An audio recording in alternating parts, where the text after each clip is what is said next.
Bacaan dari kitab Keluaran. Pada bulan ketiga setelah keluar dari tanah Mesir, orang Israel tiba di padang gurun Sinai. Pada hari yang sama setelah berangkat dari Rafidim, tibalah mereka di padang gurun Sinai. Lalu mereka berkemah di padang gurun. Orang Israel berkemah di sana di depan gunung Sinai. Bersabdalah Tuhan kepada Musa, "Sesungguhnya aku akan datang kepadamu dalam awan yang tebal, dengan maksud supaya dapat didengar oleh seluruh bangsa. Apabila aku berbicara dengan dikau, dan juga supaya mereka senantiasa percaya kepadamu." Lalu Musa menyampaikan jawaban bangsa itu kepada Tuhan. Maka bersabdalah Tuhan kepada Musa,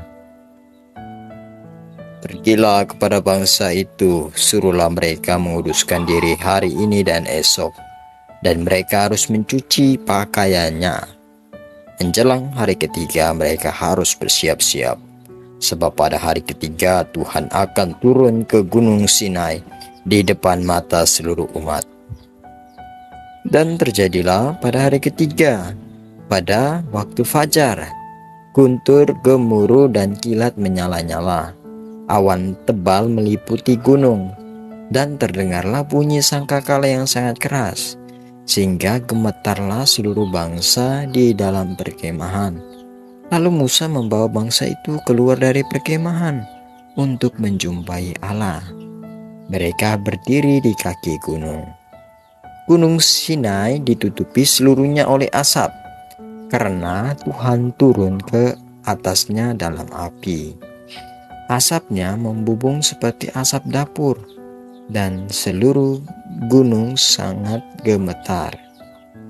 Bunyi sangkakala kian lama kian keras. Musa lalu berbicara dengan Tuhan, menjawabnya dalam geluru.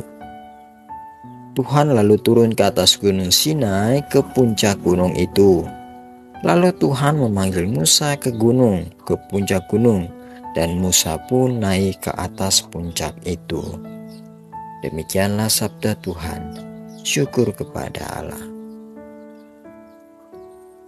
Mazmur tanggapan. Terpujilah Engkau Tuhan Allah leluhur kami. Kepadamulah pujian selama segala abad. Terpujilah namamu yang mulia yang kudus. Kepadamulah pujian selama segala abad. Terpujilah Engkau dalam baikmu yang mulia dan kudus. Kepadamulah pujian selama segala abad. Terpujilah Engkau di atas takhta kerajaanmu. Kepadamulah pujian selama segala abad. Terpujilah Engkau yang mendugai samudra raya. Kepadamulah pujian selama segala abad. Terpujilah Engkau di bentangan langit. Kepadamulah pujian selama segala abad. Bait pengantar Injil. Haleluya, haleluya, haleluya. Terpujilah Engkau Bapa Tuhan langit dan bumi, sebab misteri kerajaan Kau nyatakan kepada orang kecil. Haleluya, haleluya, haleluya. Semoga Tuhan beserta kita sekarang dan selama-lamanya. Inilah Injil Yesus Kristus menurut Matius. Dimuliakanlah Tuhan. Setelah Yesus menceritakan perumpamaan tentang orang penabur, murid-murid bertanya kepadanya, "Mengapa engkau mengajarkan mereka dengan perumpamaan?" Jawab Yesus, "Kalian diberi karunia mengetahui rahasia kerajaan Allah, tetapi orang-orang lain tidak. Karena barang siapa mempunyai akan diberi lagi, dan barang siapa tidak mempunyai, maka apapun yang ada padanya akan diambil juga. Itulah sebabnya aku mengajar mereka dengan perumpamaan, karena biarpun melihat mereka tidak tahu, dan biarpun mendengar, mereka tidak menangkap dan tidak mengerti. Maka pada mereka genaplah nubuat Yesaya yang berbunyi, kalian akan mendengar dan mendengar lagi, namun tidak menangkap. Kamu akan melihat dan melihat, namun tidak menangkap. Sebab hati bangsa ini telah menebal, matanya melekat tertutup, agar jangan mereka melihat dengan matanya, dan mendengar dengan telinganya, dan mengerti dengan hatinya, lalu berbaliklah sehingga kusembuhkan. Akan tetapi berbahagialah mata kalian sebab melihat, berbahagialah telinga kalian sebab mendengar. Sebab aku berkata kepadamu, sesungguhnya banyak nabi dan orang benar ingin melihat apa yang kalian lihat, tetapi tidak melihatnya, dan ingin mendengar apa yang kalian dengar, tetapi tidak mendengarkannya. Demikianlah Injil Tuhan. Terpujilah Kristus. Saudara-saudari yang terkasih, para murid bertanya mengapa Yesus berbicara dalam perumpamaan.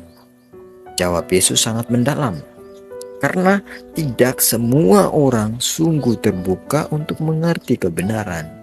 Banyak yang melihat tetapi hatinya tertutup, banyak yang mendengar tetapi tidak peduli. Perumpamaan menjadi cara Yesus menyampaikan kebenaran kepada mereka yang sungguh haus dan terbuka hati. Apa pesan untuk kita? Bahwa kerajaan Allah bukan yang untuk yang pintar, tapi untuk yang terbuka. Bukan soal kepintaran, tapi soal hati yang mau belajar. Yesus menyikapkan rahasia kerajaan Allah hanya kepada mereka yang sungguh ingin mengenalnya. Hati yang tertutup tak akan pernah mengerti. Orang yang merasa sudah tahu segalanya atau keras kepala tak akan menangkap makna Injil. Yesus menyayangkan mereka yang melihat tapi tidak melihat, mendengar tapi tidak mengerti. Ini yang sangat miris, ya. Kita diberkati jika sungguh membuka hati kepada sabda Tuhan, bahwa Yesus berkata, berbahagialah matamu karena melihat dan telingamu karena mendengar. Ayat 16 artinya bahwa mendengar dan mengerti sabda Tuhan adalah karunia besar, bukan hal sepele. Pertanyaan refleksi bagi kita, apakah aku benar-benar membuka hati untuk mendengarkan sabda Tuhan, ataukah hanya mendengar telinga saja? Adakah sikap keras hati atau rasa sudah tahu yang menghalangi aku untuk belajar lebih dalam dari Yesus? Apakah aku merasa berbahagia, bersyukur karena diberi kesempatan mengenal kebenaran Injil? Semoga dengan pertanyaan refleksi serta renungan singkat mengantar kita semakin dekat kepada Tuhan Yesus. Amin.